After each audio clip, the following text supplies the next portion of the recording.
Alright, YouTube, David Harry here, and this is my first vlog on my new iPhone SE, 3rd gen or 5G or 2022, whatever you want to call these new phones.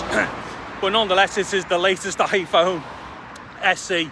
Anyway, so what I'm going to do is just get off into the park and do a little bit of a walk around, do some testing of the phone and whatnot. But to start off with, I'm by the busy road here, which is a test that I normally do just to see whatever like microphone or vlogging device, camera, whatever that I'm using, just to see how it handles picking up my voice against like a lot of traffic. However, there's not really tons of traffic right now because apparently there are 2 7 o'clocks in the day, and the 7 o'clock that I've just chosen to record at is the one that isn't late. What it is, I normally get up quite late because I work into the early hours, usually like editing and stuff like that. I just tend to find I have a much better run at things later on in the evening, so I'm never up at 7 o'clock in the morning, let's put it that way. Anyway, so yeah, there is a bit of traffic, but not tons of it. However, we should have got a bit of an idea here as to, like, you know, what my dialogue was like competing against this other noise. Now let me get off into the park. Okay, so I'm further into the park now, and hopefully the only noises that I'm going to be getting disturbed with here are the wonderful noises of nature, all the birds and stuff. In fact, I'm on the lookout for a woodpecker. There's normally a woodpecker that comes around this time of year, so I'm wondering if it's come back to its usual tree. Something I'm going to check out because I'm just dead sad like that. I'm not like an ornithologist or nothing, but you kind of notice certain things, like with these patterns that you go through a year. And one of them, most notably for me in this park, is a woodpecker. Anyways, yeah, so hopefully only the sound of the birds at the moment, although I think the groundskeepers are out on the golf course. There's a golf course just next to the park here, so their tractors might kind of come across in a little bit, I don't know. Anyways, a little bit about this test then.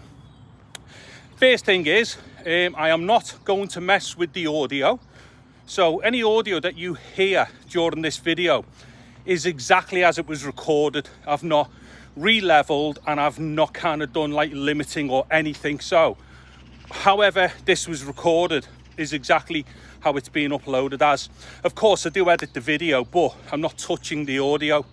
Now apparently this iPhone says it can record 25 frames per second, which I don't think I'm going to believe. Right, so I'm going to say on the screen right now, yes or no, did it record 25 frames per second? So right now, boom, yes or no. Okay, so I'm just going to sit off for a few minutes here because I've obviously come out with a coffee, my first of the day. However, I've got it in one of those thermos mug things, so it's still mad hot and stuff, so I can't go gulping it down like a big loony. I'm gonna have to just leave it to kind of like cool down if I leave its lid off. Anyways, a little bit more about the technical things going on here. So far I've been on the front camera, and this is going to go only up to 1080p, but up to 60 frames per second as well.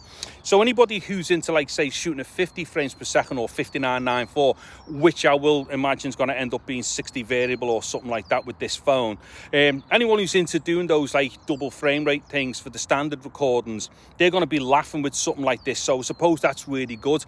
However, for someone like me, I don't like those double frame rate things unless they're being used for slow-mo. And I don't do much slow-mo, and I most certainly don't do it for vlogs either. But nonetheless, I shoot 25. At a push, I might do 24 if that's the only option. But the thing is, for someone like me or any old arse like me who's been doing this for a long time with, like, you know, video cameras and stuff, the thing is, when we first started doing these things, we had no option but to record interlaced. So we always had that interlaced look, and basically what you had to do to try and emulate anything that was like progressive was maybe drop a field in the interlace picture, in which case you were going to lose like half your vertical resolution and all that kind of stuff, and the picture would go a bit mushy, although you would get something that looked progressive at the end of it. So yeah, we used to pane a lot to try and get a progressive looking picture. And then what happens is, you know, with the advent of like all modern cameras now being able to do progressive, and that is actually the preferred recording format for everything basically, then you find that people want to start recording 50 and 59.94 and start emulating what really looks like interlaced video again. So yeah, that's not for me. Okay, so I've just tried to have another go at me coffee here, but it is still too hot. Anyway, one other technical thing to do with the recording. In the settings for these iPhones, there is something that will switch between mono and stereo as far as the microphones are concerned. Naturally, or straight out the box, they will record stereo. Now, that might be fine for certain things. However, for vlogging, recording stereo isn't really what you should do. And the reason for that is because if you're recording stereo, and let's just say you start moving the camera around and things like that, what will happen is your voice will kind of travel from left to right and can be a little bit disorientating for people listening back. Now, if you're only listening back on, say, a small phone or something, and like it's only like the built-in speakers and stuff, it's highly unlikely you would hear those differences. And the same with tablets and iPads and stuff like that. However, if you're listening back on like a stereo TV, for instance, that's got like wide speaker arrangements on it, or even on headphones, or on like, you know, a proper hi-fi system, that kind of like unbalancing of your dialogue going from left to right as the camera's moving and stuff, it can be a little bit disorientating and a little bit disconcerting. So yeah, that's the reason why I will always go and use a mono source so it stays centered in the stereo field and stuff like that. So that's just another point technically about what's going on here with the audio. Okay, so I'm now over onto the rear camera. So I'm recording 4K and at 25 frames per second now. Although, yeah, we'll still find out whether it's going to be 25 frames per second. In fact, right now I'll do yes or no. Is it proper 25 frames per second again? So right now, boom, yes or no. Also, I'm going to be having another slip of my coffee because it is now cooled down enough for me to enjoy it. Anyways, yeah, so the rear camera here, 4K and stuff, and I believe this also goes up to 60 frames per second if you want that. So once again, you know, for a small phone and stuff and whatnot, it might be, actually, it's a small phone, it's not a cheap phone though, but for a small phone and the cheapest iPhone that you can buy brand new, it's probably got good camera facilities on it. Now, here's the problem. Anybody who's familiar with my stuff will know that in the past, I've had like my last two iPhones have gone back. And the reason why is because I've been very unhappy with the picture quality and stuff like that. Basically, all kinds of mad things to do with weird flares and orbs on the screen. My skin goes orange depending upon the angle of the light and stuff like that. And then all kinds of crazy flaring as well, and lens flares. Now, here's the thing. Before I bought this phone, I'd already resigned myself to the fact that these things are probably still going to happen. But nonetheless, this phone isn't going to get sent back on the basis of like things to do with the camera. I'm just going to have to accept that, like, you know, if I want to record anything with this phone, I've just got to take what it takes, you know, or just accept what I can get out of it, you know what I mean? But what it is, I need to get back onto iOS for my phone. So in a weird way, this phone is kind of like my gateway back to iOS. And the main reason for that is because I think, what is it, just over a year ago now, a year November just gone, I bought the Mac Mini, the M1. So that was the first Mac that I'd owned in about 15 years, something like that. And I really got into it. Then I went and bought, the M1 Air as well, the little laptop. Then after that, I went and bought the MacBook M1 Max and stuff like that. And then I've just recently bought the Ultra, or the Ultra Studio, or the Mac Studio Ultra. I mean, I don't own all these things still. Obviously, I'll kind of buy them and sell them on and then get the next thing and stuff like that until I'm happy with what I've got. So because of that, and because I've been like into iPads since, like, you know, Noah built the Ark and stuff like that, and also I use Apple TV, you know, all that kind of thing, it just makes sense that I go back to like iPhone and switch to iOS, so everything can all be synced, and all my stuff to do with, like, say, FaceTime and messaging and all that stuff, it all makes a lot more sense, all being in the same kind of, like, you know, same system and that. Not that I've had any problems with my last Android phone, and I've been on Android phones now for, I think, 6 years, something like that. However, yeah, it just makes more sense for me to be back on iPhone and stuff. So nonetheless, anyway, the point that I'm getting at here is regardless of what the camera functions and facilities are like, because I do expect that they are going to do exactly all the bad things that I don't like, I'm going to keep the phone anyway for a number of different reasons anyway. And also, it's a nice small phone as well. It is absolutely just innocuous when you've got it in a pocket and stuff. You really don't feel a phone like this, like being weighty or bulky or anything like that. I mean, considering I also had that S22 Ultra, which is a massive phone, and that definitely was getting in the way. This phone here is absolutely awesome size-wise. Anyways, I'm going to start finishing off this video here because I've actually come out to do something else, which I'll explain in a second. What it is, I'm just going to walk around here, and I'm still on the rear camera, and I'm just going to go in and out of like light and go into shade and stuff like that. And that's just to give myself a good idea as to what the exposure is going to be like. And also, am I going to have those problems and whatnot, you know, with like flares and things and what have you. Also, just give me a really good idea as well to get some footage in 4K as well, so I can have a mess with it in the timeline and stuff. Anyways, so what it is, I've brought out the, what is it? It's the Go 2, so the Rode Go 2 or Video Mic Go 2.